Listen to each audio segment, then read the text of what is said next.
truth? Oh, I'm all ears. Okay. The truth. I always tell the truth, even when I lie.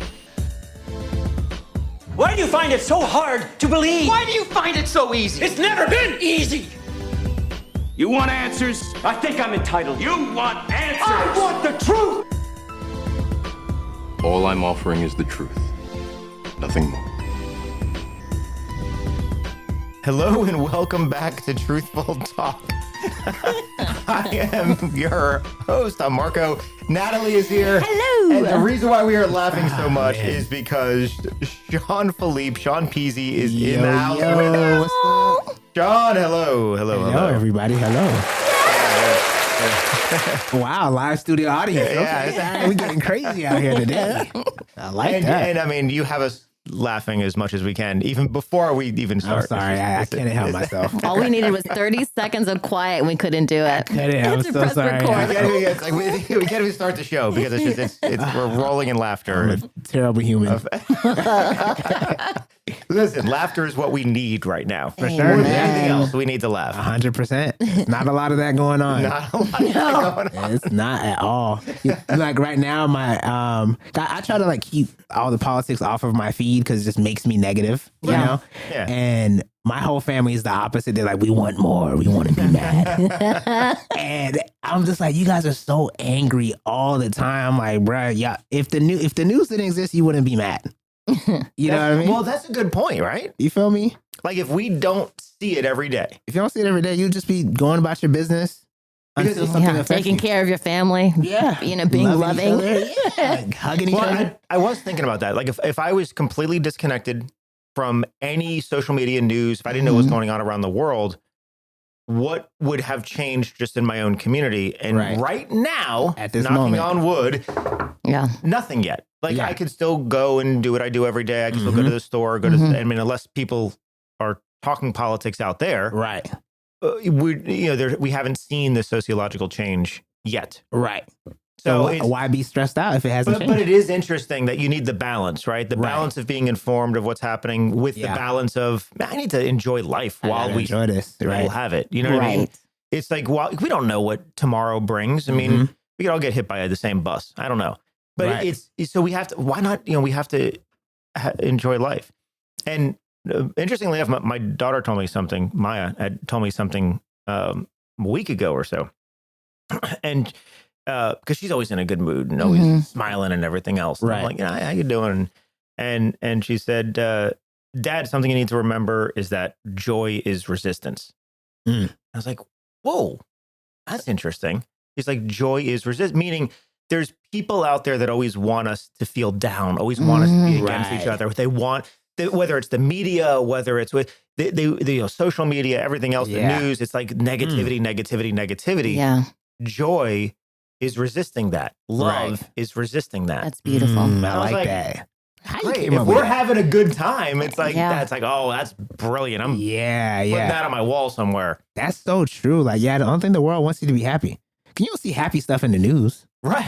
You don't see like, 10 babies are born and they're so happy. They're not going to post that. Like, nah, like the world is coming to an end. Gaza is burning. Yeah. You know what I mean? It's like, et cetera, et cetera. Et cetera, et cetera. Or if the 10 babies are born and 9 died. It's like, oh my God, I thought we had a break. Yeah, I kind of came up with like, I guess that mindset during the pandemic because I feel like we were all in that like dark space. Yeah. And it was just being fed with like the number of people are dying and, stay away from your grandma and all this stuff. And after a while, I was like, bruh, I've consumed enough to know what is going on. And I kept over consuming. You're getting the same information over and over. Ooh. You know what I mean? Like it's gluttonous, believe it or not. Like the overconsumption of it. Yeah, I just kept being inundated with the same thing over and over. I'm like, all right, you get it. It's a pandemic. Shut off my computer and I went outside and I was like, bruh. Wash your hands. Well, I forgot to wash my hands. I fucked up. Oops. But like I went outside and I'm like, the birds were chirping. It was a super sunny day. And I'm like, bruh, life is so beautiful right now. And I'm not hearing none of that. So I kind of was like, all right, I'm done listening to all the pandemic stuff. I'm just going to go along with my life. If there's something important, somebody will tell me. which is awesome. Yeah, I mean, and I think we need to find that balance. for sure. Right? Because, of course, the argument is, no, you need to stay informed, but we could be over-informed. Right. I like that, over-informed. That's Because deep. you're practicing something. If you're putting yourself in a fearful state constantly, Right. you could just make a cup of coffee and all of a sudden have a panic attack out of nowhere. Like, because that's what happens. You're exercising that muscle of constantly being in a state of petrified fear. Right. And it's right. out there consistently. So yeah, if you just have a little bit of joy, enjoy what I don't even know. And possibly spread it to somebody else. Like make somebody's day, make somebody smile. Right. Right. Like spread that. That's what we need is that positivity and that love being spread. We need that always. That's the only way to come no back matter what. the other side. Absolutely. Yeah. Especially in the dark times. Yeah. So, all right, we should probably back up for anyone listening. Like, what are we talking about? Who is this guy on here with us? Yo, who's this black guy? Well, you can't tell by my voice, but I'm black. Hey. Maybe. What's happening, y'all? Maybe. This is my real voice. So we have with us Sean Philippe, who's just an amazing human being. Trying to go down. You're an actor. You're a stand-up comedian. You're a filmmaker. What else are you? I mean, you're just a great business guy, person. Jiu-jitsu, A jiu-jitsu, business blue owner. belt. Yeah. So you're doing all these different things. You say jujitsu blue belt? Oh, yeah. You can't just mumble over no. my. I didn't really want the people to know. I can't even say the word. Jiu-jitsu. Blue belt. Unit. So you've been working on this then if you're a blue belt. Yeah. Uh-huh. Well, you didn't just like start or Yeah. you just go buy a belt. And No. I mean, I got a black belt at the house, but that one I bought at Walmart. But yeah, I've trained for I think 3 years now, 2-3 years. How are you liking that? I love it. Nice. Yeah, it's the best stress reliever because no matter what you're going through, if somebody's trying to push you in a chokehold, you're not worried about that. Okay. My girlfriend could be arguing me or the world could be literally falling apart, but somebody's trying to kill me right now. Right. It just teaches you to, I guess, not take your problems as serious. Oh, wow. Yeah, I love it. And it's physical. It's hard. There's a lot of mental focus involved. And Yeah, it's a big puzzle. You're constantly trying to figure out, okay, what are they doing next? How do I stay 3 steps ahead? Ooh. Yeah, it's dope. I love fighting. Awesome. nice. I love that. So when you knocked upstairs to your neighbor, Yeah, you were I was like, ready. that's why I went You were outside. ready. You were I was like, get my blue belt. Where my belt at? I got my belt. I don't forgot my belt. No neighbors were hurt during this. No, they weren't. No. And so, and then Sean, you and then Natalie were in a play together Yes. called Say Goodnight, Gracie. This Yep. was back a few years ago. Mm-hmm. And so we have that connection. Yeah. Right. Well, and that was the last play we did before we had to. And you directed it, Marco. So And we have this connection.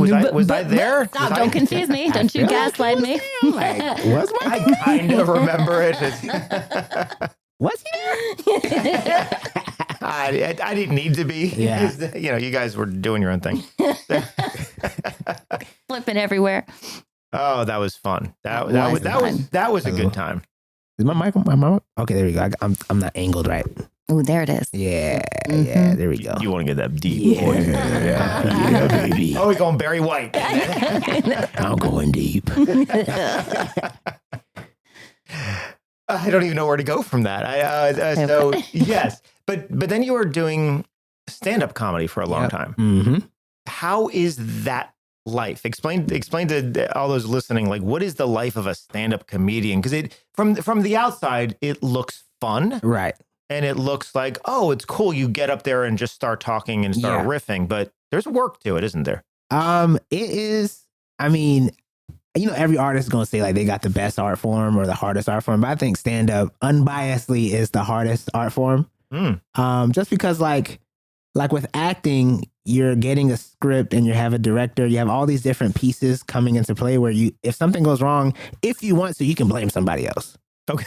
If you were a lesser person. If you're a lesser person, you can blame, the director stinks. That's why I can't act, Right. But with comedy, you're the director, you're the writer, and you're the actor at the same time. And on top of that, you gotta get a result from an audience, versus if you're just acting, it's like, all right, cool. They didn't laugh, but I think I did a good job. Versus comedy, my goal is to make you laugh. I got to write the good script. I got to act it out, and I got to direct how I'm going to put this out. So it's hard. It's a very hard career path. And the only way to test the material is to do it live, right? Right. It's so dumb. Like you can't test it. Like we rehearse a play in a vacuum. We go and we have a rehearsal space. Right. It's just us. And we try things over and over and over until we put it up live.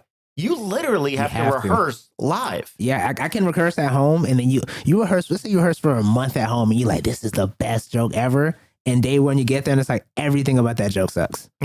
You just wasted a whole month. So you have to go in front of an audience every time. And what makes a joke stuck? Like what are the components to that? I mean, I feel like you find that out when you practice it in front of, when you bomb, you figure out like, okay, now I got to sit back and think, why did it bomb? So like, let's say you get up there, it could be your delivery. It could have been the pacing. It could have been, it literally sometimes like you'll just move one word from like the end to the beginning. Yeah. And now the joke works for some reason. Really? Yeah. So it's a lot. It's like you're doing a science experiment every time you get on stage, but there's really no like simple formula to say why it doesn't work. You just kind of got to see what it is. And you're the one that has to take the responsibility of that. So you don't have anybody watching you and being like, man, try this. Yeah, so like other comedians will throw in like a little punchline here and there. But hey, I noticed you said this. This might be a good move, or maybe you can flip this here. But they're not coming up with like, okay, hey, for 5 minutes, this is why you bomb for 10 minutes. They're gonna give you like, hey, at minute 4 you bombed here. I had this idea. Like that's all you're getting. So for the most part, you gotta like listen back to your 10-minute set, and you gotta listen to you tell these jokes in silence, and figure out, okay, why aren't they hitting? Right. So you record your sets. Yeah. Okay. And then you have to analyze. And There's no director. There's nobody. Wow. Yeah. That's hard. That's a skill. That's hard to do. I can't even look at my own reels for my little acting things. I actually get ill watching myself, and I know that that's a mountain that I have to climb on my own, like to be able to face myself and be honest with myself. But for you to do that, that's incredible. Disgusting. How do you So how do you painful. not get down or negative on yourself? Oh, you do. You do. Yeah, that's a problem I've tried to get rid of for a long time. So like every time like you have like a tough show, it depends on how tough the show is. Cause like sometimes you do your best and you feel like you do a good job, it just doesn't land. So you don't feel too bad versus like you don't do what you know you're supposed to do. And you just can't you can't figure it out. And then you're driving home with the radio off, just like, fuck it, I'm gonna drive off this bridge. I swear I'm done. It's because it's so emotional going up there and like being so vulnerable, and like you're putting your ideas out there for people to judge. Like laughter is the judgment, so you're like, all right, let's see if they like me. That should be a shirt. Laughter is the judgment. Yeah, come on now. I love that. I like that. Yeah. You're looking for judgment from this audience, and you're being judged negatively. So and there's no way to not feel like they hate you, because like, if they don't laugh, like it's weird. Like when people don't like, let's say like they don't like a music performance or something like that. It's like they'll just be silent, but they don't have to give a reaction. It's like the musician will still think they did a good job. Oh, for sure. I mean, even if nothing else, you might just give like a light, clap. Or Comedy, they're just like, they won't clap if you don't do good. It's like, all right, next comedian. And they're just staring at you like, bro, you stink. I hate you. It feels. Yeah. And I think because the audience is, I'm coming here to laugh and you're not making me laugh, so I'm mad. Wow. It's just I don't like you at all. I'm angry. I can't imagine. They're taking all their life's problems and just throwing them on you. Make me laugh. Fix this. You should have fixed my problems. Right, exactly. I'm so broken here. Yeah. Oh my God. Yeah. Oh, wow. It's a tough industry, man. Do you have your, is your material something based on what makes you laugh? Like, do you have, like, it's the joke starts in your head or something that makes you giggle and it's kind of like, ooh, like something. So you're your own basically inspiration or whatever hits you. Yeah, when you're in it, you're just kind of like going through life, and it's like you just might think of something stupid or something dumb happens. You're like, I might try to make a joke out of that. Yeah. And then you just expand on the idea. Of course, a lot of comedy is embellishing. Yes. So you might add a couple details that make it even funnier, and then like as you're laughing at it, it's like, okay, let's see if other people like it. And if they don't, then you go back and say, Right. okay, how do I find the balance between what makes me laugh and them laugh? Yeah. And then are you using your person? I know there's different ideas, but I mean, I've heard interviews with the likes of Kevin Hart and Chappelle, and even going all the way back to Murphy and Pryor, where they used a lot of their personal life. But then, as you said, they just change it. You find the funny in things. So what happens is not like you're not telling the joke of what actually happens, but it's a version of what actually happens. Yeah, exactly. Do you start with that? Yeah. So a lot of it, I mean, like even a lot of times it's like something painful, because that's the funniest stuff. It's the most relatable. Yeah. Really? Okay. Yeah. Like, I mean, like for me, like I can only imagine what you're about to say. And I'm waiting for this. I'm trying to find the right one to talk about. Well, like, okay, for example, like when I was a kid, like when I found out my mom was a lesbian, it was like, what is going on? Right. And that was a painful moment for me. I didn't know how to process him. It's like, my dad's gone, this lady here. I'm like, what is it? It's weird. Right.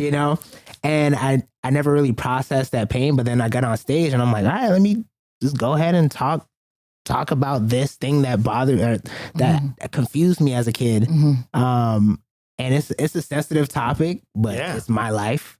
And those are some of my best jokes when people are like, damn, he's being real up there. You know, like, damn, that did affect him, versus trying to act like everything's fine and dandy, But is it taking the truth and then just presenting it in a funny way, quote unquote, or do you change elements of the truth to try to find, how it hits better? Yeah, for sure. Yeah, or definitely. Both, maybe. You take in the core, you keep the core.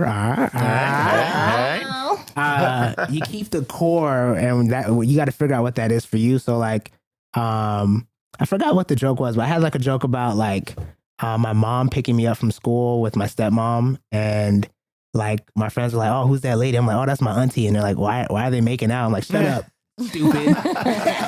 Your aunt doesn't make out with your mom." Mind your business. Mind your business. But like that never, like the making out part never happened in front of my friends, but like the core is, I do remember like my friends were like, "Oh, who's that lady with your mom?" I'm like, "That's nobody. It's just my mom's friend." Yeah, so that happened, and then of course making out happened. Yeah, you combined them together. Combine it together, and you make something funny. That's funny. Yeah, that's actually very funny. That's amazing. Yeah. All right, and how long were you actively doing stand up? 6 years? Okay. Yeah, 6 years. Took me like a year and a half, 2 years to get funny. I know. Well, yeah, I remember when in you public or on stage. Well, I remember when you first Because I started. think you're so funny. And you would tell me about, it's like, wow, I just went out to Claremont or something. I bombed. And I'm like, what gets you to go back on? You're like, yeah, I was booed off stage. I'm like, what do you mean you were booed off stage? Wow. Like, how does anybody say, okay, I was just booed off? Because as an actor, we can give the worst performance ever. Yeah. And the audience will still give us some kind of clap at the end, and they stay to the end for the most part. And you know what I mean? There's nothing bad that happens. Yeah, there's no boo in acting. You actually get, or you can get booed when you're first starting out. Yeah. And it's like, wow, or not even when you're first starting out. I mean, like some comedians are 20 years deep and they get booed off the stage. Really? Remember Bill Burr got booed like what? Did he? Like 7 years ago in a stadium in Philadelphia. Did he tell a joke that was offensive? I think he made a joke about Philadelphia or something like that. You can't do that. Know your audience. I mean, you're in Philly. You can't, they destroy their own city for their pride. So the thing is though, like, so he's a professional. So he got booed for like 10 minutes. Wow. And then towards the end, like he kind of won them back by roasting them for so long. He was like, I'm staying here. You're not making me leave. I love it. And then at the end, they're like, now they're laughing. Yeah. I came back. Yeah. I got tired of booing. Ooh. Yeah. That takes resilience. Right. And I that's why I feel like the reason we go back to it is I have an addiction to trying to figure something out. You know, so it's like boo is the worst reaction. It's like, damn, but I know you have this feeling, I know I can make that joke work. Yeah. Okay. So if I go back 50 more times with this joke, I might figure it out. And you just constantly keep tweaking it. And eventually it's like, when that joke does good, it's like, y'all don't even know where this joke started off at. You know what I mean? And then you told me once that sometimes you have to adjust the joke slightly or how you deliver it depending on the audience in the room. Yeah, for sure. Yeah. That's interesting too, because now, I mean, your scene partner, so to speak, is the audience. Right. You got to adjust Yeah. to who's in the room and how they're being. And Oh yeah. Yeah. If it's a black audience, you better have some energy or something. They don't want to hear, oh, so like it. Like they want some, got to throw some flair. You got to turn it up a little bit, Yeah. you know? so, okay, energy is important. Yeah, energy is important. If it's a younger crowd, like sometimes you got to figure out what material though. Like the other day, I filmed an event for like this retirement community, and they had a comedian come up there, and he was just talking about like divorce and death and all this type of stuff. And I'm like, yo, they do not want to hear. And he bombed for 45 minutes, Right. silence, you know. But like, he didn't know his audience. Right. Sometimes you got to shift the material. You might have to go off script because it's like, all right, this audience doesn't want to hear that, you know? Right. Yeah. They want to hear about life. Right. They're Yeah. surrounded by death. Right. They want to hear about, like hooking up and whatever. Right. Right. What was I saying? Because it reminds them of life, and it reminds them that, Right. hey, you're not as old as you're, I mean, So you're know your audience. So Yeah. that's helpful. Exactly. Yeah. You almost want to treat them younger or give them more. Right. Yeah. That's interesting. And that's stuff that you kind of like, you figure out by bombing. Like you might bomb. It's like, okay, why did I bomb? Oh, yeah, maybe. Because the pain is what's going to drive you to like that subconscious. I don't want to ever go through that again. The subconscious is thinking through and it's like, okay, maybe the material wasn't right for that audience. And then next time you have an old audience, you do something else. Yeah. Yeah, you need to, and I guess you got to play around with what works. Like I'm thinking like you're in a retirement room and something bombs and you're like, oh, thanks, I'll be here all week. Right. You might not, but and so like does that type of sarcasm. You suck. Just kidding. Terrible. You. That is good. That is pretty That is good. That's dark. pretty funny. That's very dark.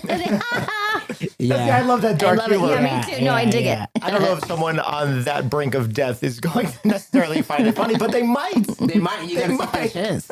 They might. It's like you can't judge a joke based off of one audience because sometimes like it's weird. That's like a hive mind, you know. Like sometimes as a group, everybody's on dark humor, so like they're loving it. But sometimes as a group, everybody's like, I don't want to hear those kind of jokes, or like you know what I mean. So, but it's like, Collectively, yeah. sometimes like your core with the audience, you don't know until you try it.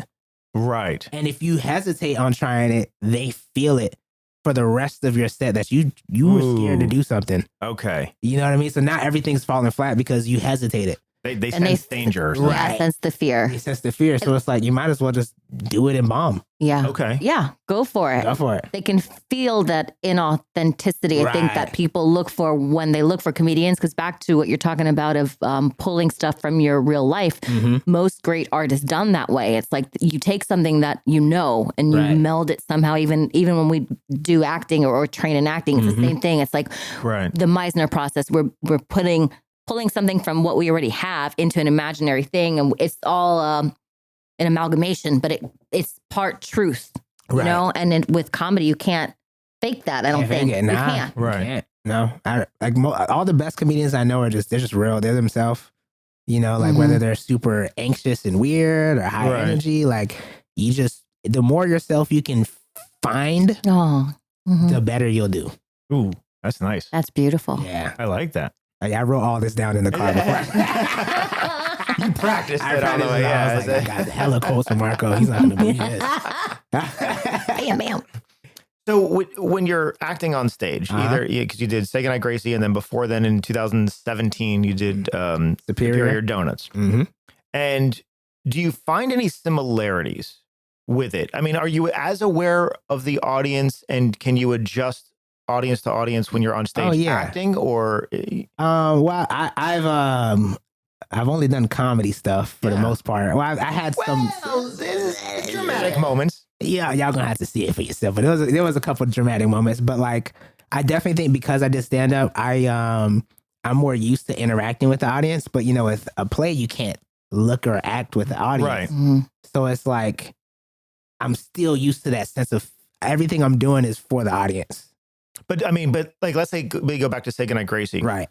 We still run a show. Right. And the audience reacts to something. Do you take mental note and say, oh, I got to go further with that, or this is working? Or if maybe an audience doesn't react, like I got to switch something up to make it hit better next time. Yeah. Cause like, you know, with the play, as you're studying and you're practicing, you know what the funny lines are, or you feel where like, oh, I can be funny here. I can be funny here, or I can deliver this a little funnier.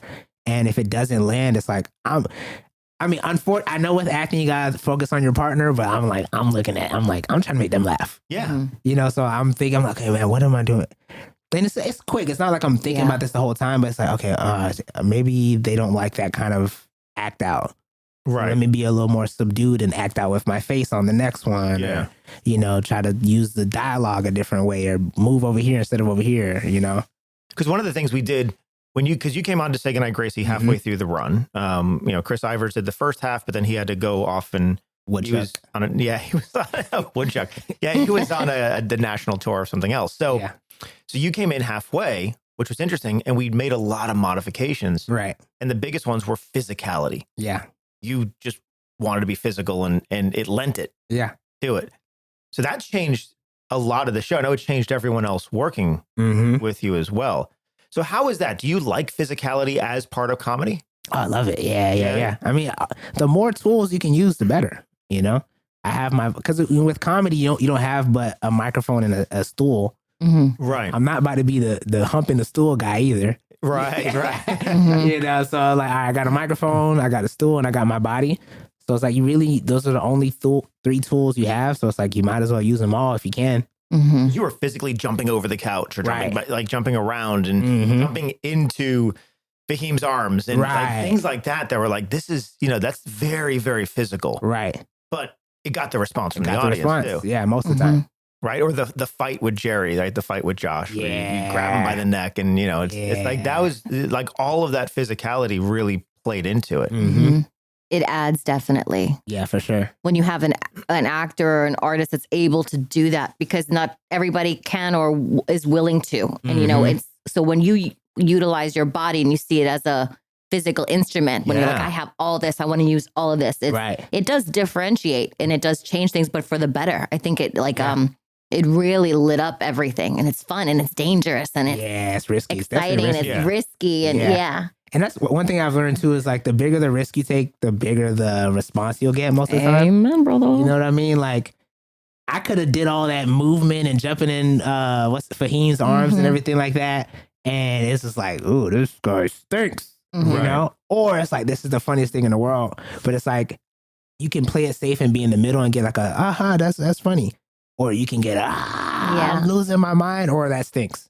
But I think it worked because you were both committed to that moment. You got to commit. Yeah. You have to commit to the moment. 100%. You can't halfway do it or, you know, you were both committed as the character and both committed to what was happening and then fully did it. So it felt very authentic. And funny because of how ridiculous it was. Fully committing that is the key. And I think that's with stand up, with everything. I mean, even if you're an entrepreneur, like if you fully commit, usually it goes better than when you kind of tiptoe, put your toes in the water. Which goes back to when you're saying when you're telling a joke to the audience, you can't go halfway. Can't go halfway. Because they will smell fear or smell whatever. It's like, you don't go in, just do it. Just go all in. Jump in the deep end, When you fully commit, you're also risking the possibility of complete and utter annihilation. Yep. You know what I mean? Yep.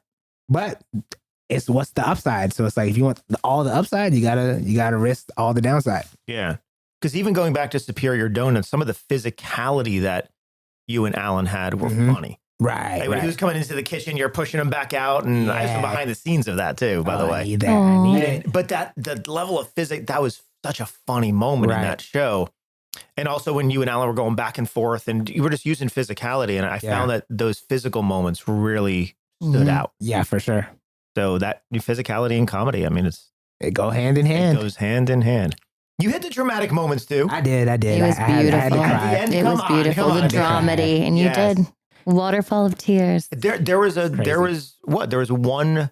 I was gonna say episode. There was one performance of Say Goodnight Gracie where you were Audra had you crying, or someone had you crying. I think it was Audrey. Yeah, she was like, "I don't like you, Steve." And you're like, I was like, "What do you mean by that?" You had everyone cry, and I was like, "Okay, well, this is interesting." And that one got tense. Yeah, you know, it's funny. I said literally what Marco said afterwards. Like, that was interesting. Don't do it again. Well, I think we found where we pushed it too far over the comedy line. Yeah. Because now when everyone's crying, now we can't laugh. Couldn't bounce back. Yeah. Now we can't laugh. But it was like, I love the crying a little too soon because it was early. That was and then it was like an emotional show. Yeah. And you're Oh, supposed to that's be the comedic yeah, lightness. comedy like, was out of done all that of night. But the energy you bring, Sean, is so infectious. I mean, you carry it with you, and do you carry that level of energy in everything you do? Nah, I'm a bum. I'm a bum. I like being alone and in my room by myself. But when I'm outside, I'll turn it on. Okay, so you like both. You Yeah, have I to like both. recharge. Yeah. I'm definitely more. I don't know. Sometimes I'll be like, man, how do y'all get energy from being around people all day? You know, like I don't know. Ooh, you know, could be an introvert, an I'm 100%. extroverted introvert. Yeah, exactly. Which is just like me. You like that too? I'm similar. I'm exactly that. I've seen you. Natalie 100% is an extrovert. Like she'll like be having fun, and then she'll just like go into a dark corner and just stare at the wall. I'm like, Natalie, you good? She's like, I'm fine. Leave me alone. Yeah, because we give. I'm the An same way. introverted extrovert is what Yeah, I've for heard it sure. being called, but I love that. But I don't get energy from lots of people. I need to go and recharge my batteries at home by myself. By myself, solo. Yeah. Extroverts get energy from the crowd. Mm-hmm. Introverts give energy Right. from the crowd. That's really the Yeah. difference. So as an introvert, you can go out there and give a lot of energy, but then when you're done, it's like, I need to be alone. Right. Yeah. I need to recharge. Where an extrovert is taking all the energy from everyone. Some of that- Give me some more. Me. There's an endless supply. There's no mirror I don't love that loves me back. So I feel like I'm in the same boat. I don't have any issue getting in front of people, but Right. like teaching. But man, at the end, I'm exhausted. Done. Like mentally, I'm like, I need to be alone. Don't no Yeah. one talk to me. No one do. Yeah. And you have like a line of 25 people waiting for you. Yeah. Oh my Yeah, God. just gotta smile and wave. Smile and act, God act bless. it out. Yeah. I mean, you took all these acting lessons. You might learn how to act like you like people. Well, the funny thing is sometimes I love talking to people, and I love that. But there are moments where when I get to a complete mental exhaustion point where I have to just tell them like late, it's like 11:30 at night. I'm like, listen, I gotta go. I'm done. Like I'm done. I can't even retain what you're saying, Right. Because I've given everything. So, and I think I just reached those moments. I gotta imagine you do on stage and All the time. yeah. Well, on stage, I don't know. It's a little different. Is it different? Really? Yeah, I don't really feel introverted because stand up, even though you're giving a lot, you're also it's reciprocal if you do good. So it's like if I'm giving a lot, I'm getting a lot. So it's like okay, it kind of balances out versus like a conversation. It's like I'm only giving, and I'm like I hate you. You know what I mean? And does it depend on the material whether you feel exhausted at the end or not? Like Gideon's Knot, which is very, very tough, or Gracie? To me, it does. There's no difference. They're both, for me, they were so, like you were talking about giving. When I'm done, I'm done. So with the high comedy of, Say Goodnight Gracie or Catherine, and then of course her PTSD stuff, and Gideon's Knot with the woman who's, grieving her son's suicide. Both times after the entire show, I would go and I'd have to go lay down. I'd have to go flat. I have to I have to take time. I have to go away from people. So when we would go and talk with people who watch the show, God bless them, the audience members, it took everything out of me because I'm like, now I got to switch, So it's also a learning curve. But I feel that I think comedy is more exhausting. I think it's just a certain level of a heightenedness that you're in, and the ups and downs, especially in dramedy too. You're going through this roller coaster ride. But I would say they're very, very similar. You had a lot of physicality in Gracie as well. Yeah. Yeah. So it was just when I'm done, I was like, done. I was staring backstage, like just laying there flat, but it was constantly because you give everything that, I will say, even like Say Goodnight Gracie and Superior, like acting comedy, I'm the same way. With acting comedy, I'm drained afterwards. Yeah. Stand-up comedy, I'm chilling. Because the thing was, the stand-up, you can go up there and just be like, yo, what's up, you guys? Man, so like the other day I was doing this, and then like it can just be kind of casual. And as long as it's authentic and you can still give 100% casually. You don't gotta be you don't gotta turn the volume up all the way. It can just be real natural and casual. So it's like, it kind of feels like I'm just talking to making my friends laugh. So if I'm hearing you properly, we need to find out how you react to a heavy drama. Yeah. So we need to put you in a heavy drama. Oh, nah, I'm done. Come on. I've always wanted to work with you in that capacity. Yeah, I know you do. I know you do. I can see the spark. I know, right? You see what he did? That's why he invited me here. Oh yeah, he has the chess. He's a chess player for sure. In your foot right now, Natalie. I think he's going for it. All right, you guys. That's the end of the podcast. It's been fun.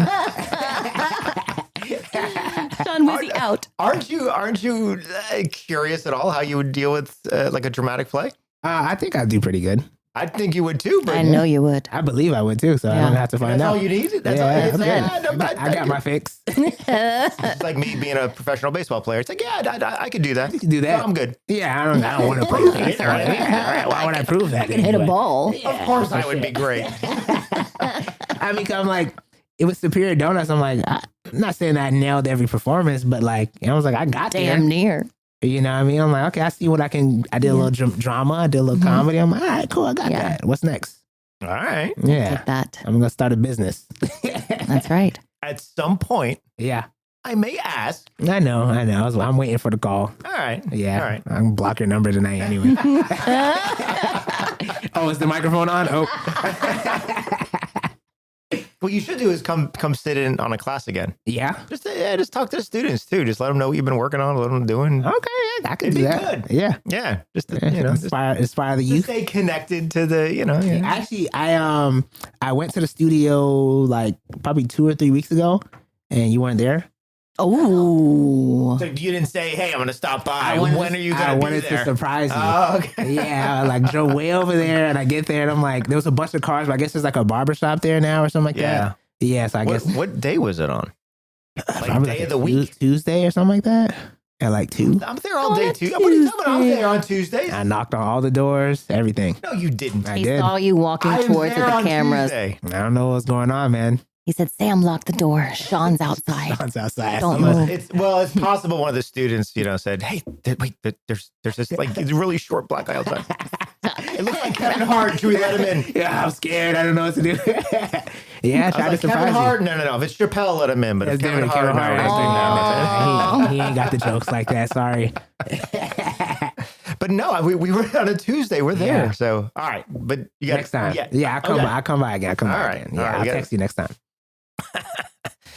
So Yeah. what else you got, Nat? I don't know. I don't even know where to go from here. Because there's a lot I want to talk to you about. But Right. But there's like today and We're no, doing good with timing? We're still good today. We got another little bit today, and then we'll get into we'll do another one. Mhm. Or no. I was going to ask you, Mhm.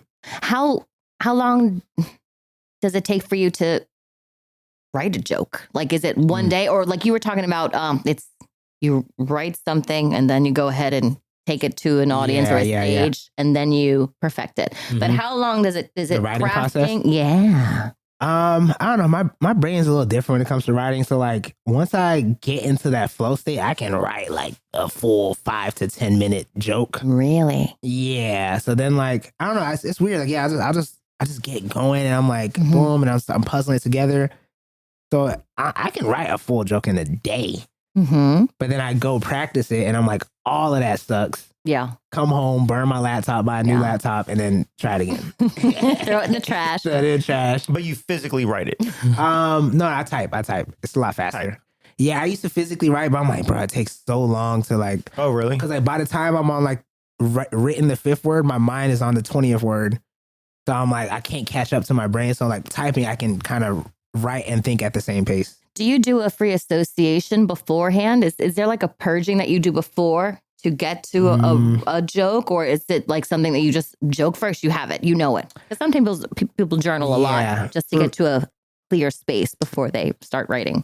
I think for me, and it's something that it's impossible to get used to, but like as I begin, once I sit down on my laptop and I start writing, it's infinite resistance. You know, like my brain's like, oh, you suck. You can't write. Nothing's coming to you. What are you doing? Why are you even doing this? You're wasting your time. You might as well do something else. Every single time Okay. that I sit down to write. And you sit in that, like if you commit to, I'm going to write for an hour, you sit in that for about 10 to 20 minutes. Mm-hmm. And then eventually, like, I think your mind gets tired of being in that state. And it's like, all right, let me just give him something. Mm-hmm. And then that's when the flow state kind of kicks in. And you just like, Okay. things are just coming out. So you just stay there, I stay writing in it. regardless of listening or hearing what you're Right. hearing, self-doubt, if you will. And Yeah. then you just power through that and then Mhm. it starts coming out. That's interesting. Yeah. That's beautiful. It's crazy. Do you do it daily? Well, I don't really do comedy as much anymore, but when I was, it was every day. Yeah. Yeah. Wow. Wow. Yeah, every day to sit down as soon as I get home, especially after a show because it's fresh. Like if I just bomb, it's Yeah. like I might as well write tonight because I know what I can work on. Yeah. You know, and I'll sit there and I try to do 30 minutes to an hour. Do you save your jokes? Do you save all of those files, if you will? Yeah. A nasty hard drive. Stop it. I want to take a peek You at don't want that. to see that. You don't want to see the real me, Natalie.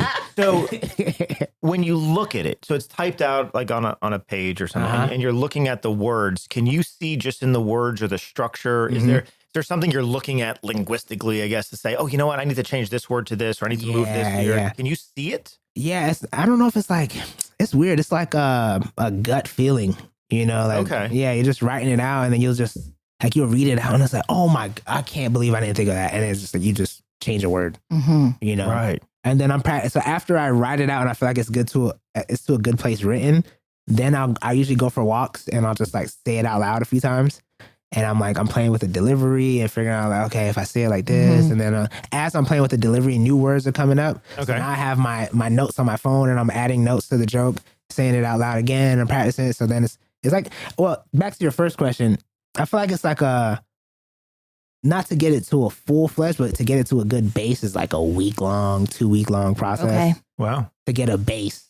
But like to get a finalized joke, it might take a couple months, sometimes a year. That's amazing. Sometimes, I like, can't 4 comprehend years. that because I heard it was Jerry Seinfeld and he Uh-huh. talked about mining for a joke. Right. Yeah. And he talks about how hard and difficult it is, like physically, to do that. But Mhm. his metaphor was like, but then you hit something that is Mhm. like gold. That he's like, nobody knows the work it took to get to that one Yeah. sliver of gold. Oh, It's man. crazy. Yeah, it's such a Because commitment. you guys make it look so easy. And that's the Mhm. thing, you know? It's Yeah. like, I would think it comes so natural for you to be able to do that because you Yeah. are funny by nature. Mhm. You're beautiful to be around. But then to know that you also put so much work Yeah. behind before you even go up on that stage is just Mhm. incredible. And it's a testament again when people believe that, oh, they were just born that way or it comes easy to them or this, that, and the other. And it's like, nope. You know, something I was thinking about earlier today. I feel like everything that I've ever done hasn't come easy. Mm. Yeah, I used to think it was like a curse, but as I've gotten older, I've realized I'm like, it's kind of a blessing in a way because like even with acting, when I first started, I wasn't like this natural born, like, oh, nigga, I'm Denzel Washington, Marco, I'm leaving. I don't need you. Like Sean Denzi. Sean Denzel Washington, you know? Yeah, acting, comedy, business, relationship, like everything that I've ever attempted to do, it just Mhm. went bad at first. And what I've realized is, I don't know, maybe it helps me stick with it longer, Mm-hmm. you know, or it gives me something to work on, something to work towards, Mm-hmm. you know, like, because with acting, I'm like, man, I got to figure this out. Right. And I'm like, I know I can figure it out because other people do it. So I'm like, I just got to, but Yeah. versus if I was good, I'll be like, okay, I'm not doing this no more. Right. Yeah, I think if it comes easy, then it's I was like, all right, cool. what is there to work on? What's the point of working? Yeah. Yeah. So then you get in that habit of like working on it. And then when you do get better, I'm already in the habit of like, oh, it's going to keep getting better, Yeah. you know, versus, yeah, if I was good automatically, and But Yeah. that's why you have so much going on for you now in regards to your jujitsu. I Right. mean, you know, you don't just walk in the class and you like go ahead and you Yeah. take somebody. You're gonna you're expecting suck it. You're at first. expecting to suck now. It's like, You're okay, I've been supposed through to. this enough Yeah. times. Right. And that's beautiful. That the work pays off. Right. 100%. Nice. That's yeah. So what if anyone is listening now that is trying to get into the stand-up world or anything, Mhm. what advice would you give them? Someone like early starting out. Don't do it. I knew it. I could have said it with you. Stay home. Raise your kids. Do something with your life. Go to college, man. Don't be like me. Don't drop out. I mean, I would definitely say like it's gonna be hard. It's gonna be challenging, but yeah, go to open mics, write a lot. Yeah, just keep. You're not gonna be most likely not gonna be good when you first start, but just keep trying and experimenting is the big thing for me. Like a lot of comedians, they'll do the same thing over and over and over again for years. And they're just never like, why can't I break through? And it's like, because you're not trying new things. You know what I mean? Okay. Like a good example that I heard recently, it was just like this experiment they did at a pottery school. And basically what they did was they had 2 groups of pottery students. One group, their job was to make as many pieces of pottery as possible. And you don't study pottery at all. Just make as many as you can. And then you got the other side where it's like, I want you guys to learn the craft of pottery. So read books, watch videos as much as possible, right? And by the end of it, the group that was just supposed to make as many as possible had the more creative, the better pieces versus the people who studied all the time. They may had one piece that sucked. Wow. Okay. You know what I mean? Because they were studying, but not doing. Not doing. Right. And you need the doing. You need to do, and the doing honestly is more important than the studying. Because the thing is with the first group of pottery students, they were trying new things, so they didn't have anything to reference. So it's like, all right, let's do this weird thing here.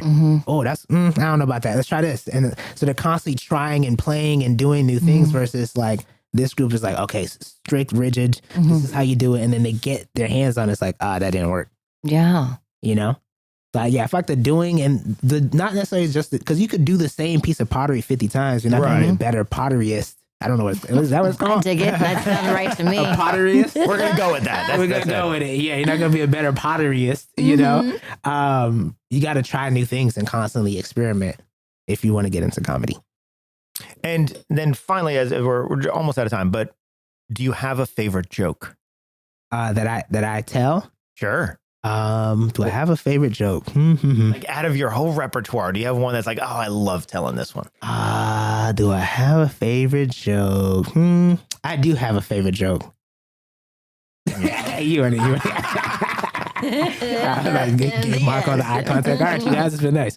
I'm probably not going to deliver it super funny right now, but what was the joke again? I haven't. You put me on the spot, Marco. Damn, God damn, man. You could have texted me this morning and think of a good joke. Think of a joke. Here's some questions. It's basically along the lines of this guy was trying to holler at my girlfriend, and previously to the joke, I was explaining how I don't like to fight. Okay. And like I try to avoid fights by any means. This guy was trying to talk to my girlfriend, and she looked at me like I was supposed to do something about it. And I'm like, you know your phone number. 407.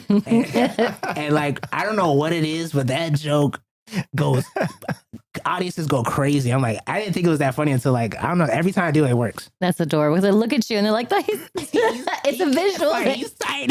But he's so I think it's the visual plus with the setup of, I don't like to fight. I'm not going to get into conflict. I don't want to get in conflict. And then this happens. And he's like, and it's all like the misdirection. It's like, oh, is he gonna run? And it's like, I'm like, you know your phone number? Why are you asking me? Like, making it weird. Sometimes the most simple things can be really fun. Oh yeah. That's awesome. Okay. Marco's been dying to do stand up. Give me this look of like, Marco. I know I'm funny. Wow. I don't need to do it. Like how? Like Why do it? I'm kidding. Why? Yeah, you're definitely funny. Yeah. Like, haha, funny. Do I amuse you? Oh, I'm constantly testing out jokes in front of classes. I know you laugh at your own. And then sometimes they just look at me like with a blank stare. I'm like, I guess it's not for you. Oh man, Marco has I'm just making myself laugh, you know. When I tell you he's had numerous bombs in class. Oh yeah, numerous. Oh my God, give it up, Marco. Stop. And it's funny because it does depend on the audience. Because I'll have like at Truthful Acting, I'll have an audience that really gets it and laughs at it, and like usually my darker jokes and stuff like that. I'll go to UCF and they're like almost like look like they get like, did you really just say that? And it's not, I'm not even saying anything bad. It's just just something dark. Yeah. I don't know. I'll joke about cancer or something. It's funny. Yeah. Sure. We got to get Marco doing stand up. I would kill to see that. That would be awesome. I do it every time I teach. That's my stand up. Yeah, but like, is this thing working? A pure stand up. Yeah. Like you're not with your whole outfit and everything. It's the black go up blazer. there. Oh man, I'm gonna have a stick. I can't be there because I'm gonna laugh. Can you imagine? Just walking Yeah. up. He's I walking got up. what I want. Yeah, but it's not laughing for the right reasons. I was like, yo, he is bombing. You know what? I'll take it. And he'll take I'm okay with it. And any laughter in the audience. It was kind of like when we did the one showcase with and Anthony Maywright was on stage, and you were in the audience. And oh my God, your laughter just took over the entire show. Oh, that was too good, man. That was good. That's probably one of the best laughs I ever had. Do you have that on tape? Maybe I probably might have that one on I tape. might Yeah, need that. I'll I have to need find that. that. Yeah, That because was you were laughing brilliant. so hard from the Man. audience that we had because on stage we have to hold and pause the show. Anthony didn't know what to do. He's just pausing, holding for the laughter that did not 5 minutes stop. of laughter, man. That was the burlap sack, right? When yeah, he the came out of the sack. That was too good, man. That was really wonderful. good. Yeah. That was awesome. All right. So with that, we have reached the end of this episode. So thank you so much for being here. Thank you. Really, really appreciate it. And yes, to everyone out there, thanks so much for listening. We will be back again in a week. Until that time, remember to treat yourself and others with kindness and reward yourself for the risks that you take. All right, everyone. We'll see you next time. Bye. Bye. Bye. If you'd like to learn more about our studio and what we do, you can find us online at truthfulacting.com. And check out truthfulactingonline.com for our Learn at Home at Your Own Pace courses. So what I told you was true, from a certain point of view. You must unlearn what you have learned. I know what you're trying to do. I'm trying to free your mind, but I can only show you the door. You're the one that has to walk through it.